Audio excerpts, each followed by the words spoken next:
Hello, it's Paradise Hendrickson here for Caribbean Connections Television. And we have with us in the studio a very special guest, Aster Barnwell. How are you? Very good. And This book, Hidden Treasure.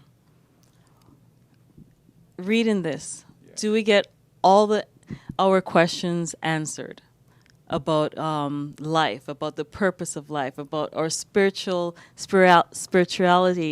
about the hereafter? Like, what does this book give us? Does it answer our questions? Does it take us on a journey to find out who we are and why we're here and our purpose?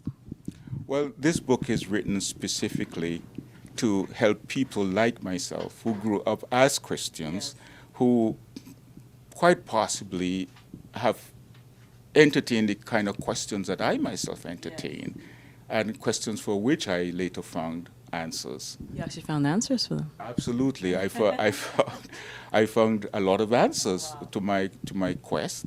Let's talk about your spiritual enlightenment, or something happened at age 29 that made you connect with your spirit, or talk about that. What happened at 29 that changed your life now? Gladly. Well, I went through a very traumatic experience at the age of 28. Okay. My life was full at this time. I had a budding career. I was working as an economist, and I must say a very good one. And I was married, and we had a child. And something amazing happened to me after this child was born. My heart opened. I was so engaged. Everything was alive. I felt so much gratitude for life. Everything Felt was so much love you didn't know you had. love. Yes, I revisited my own child, got in touch with the wondrousness of life all over again. And after a while, that came to a crashing halt. Okay, wow. My wife left me. She had spent a year with our daughter after she was born, and then she went back to work. She found work in another field, and shortly after that, she announced to me that she was leaving. And Wow, so you didn't see this coming. I didn't see it coming, That's why it hit you so hard too. and not only that, she wouldn't tell me why. Okay. And her greatest gift, what I did as a result of that, was enter into a process of very deep spiritual inquiry and purification. Okay. So In the book, I begin with an experience I had, Yes. and it's in the introduction. It really introduces the reader to how I sort of charted a path from being practically a fundamentalist Christian. Explain what Kundalini is, because you mentioned that a lot. Well, I had to mention it because, first of all, I knew nothing of this thing called Kundalini, Kundalini. as it's called in Eastern philosophy, in yoga practices and Eastern philosophy. When I had my experience, I didn't know what it was. I thought everyone who did meditation experienced this. I later learned that this whole object of Kundalini is the goal of practicing yoga. That's why people do yoga.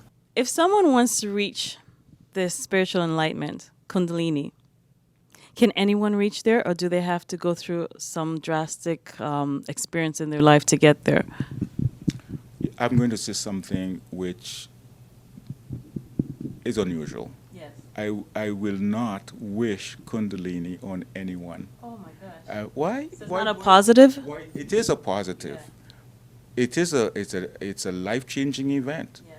But there are lots of reports of people who have had this experience, not knowing what it is, not having the preparation for it, the purification that is necessary to sustain this experience. Agree. Now, personally, I grew up in a real spiritual family.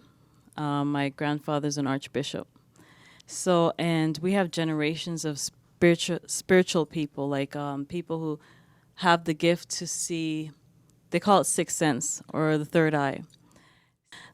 In my interpretation of this, I see it as like we're caterpillars.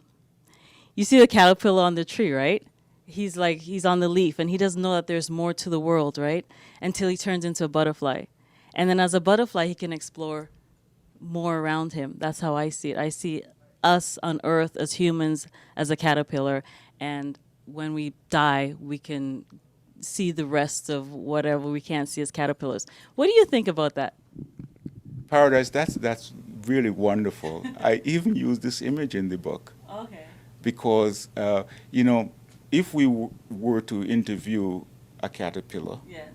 all the caterpillar knows is eating leaves, Exactly. munching, munching, munching, nothing munching. else. It has no idea of life beyond being a caterpillar. Now, we are in our caterpillar stage. When you look at life around us, we are in our caterpillar stage. We compete, we fight, we just need more and more and more. We're discontent, we're munching, munching, munching, munching. But instead of eating leaves, we just want more and more and more love, more food, more money, more material things. And hopefully we'll be satiated at some point and go into a deep place of self-discovery and transcendence, and something else will emerge on the other side, which would be the equivalent of our butterfly consciousness. Hidden Treasure offers a roadmap to Christians who are interested in exploring the deeper meaning of the Gospels, and at the same time offer a program of engagement to a better life, to a deeper understanding and having a deeper relationship with life.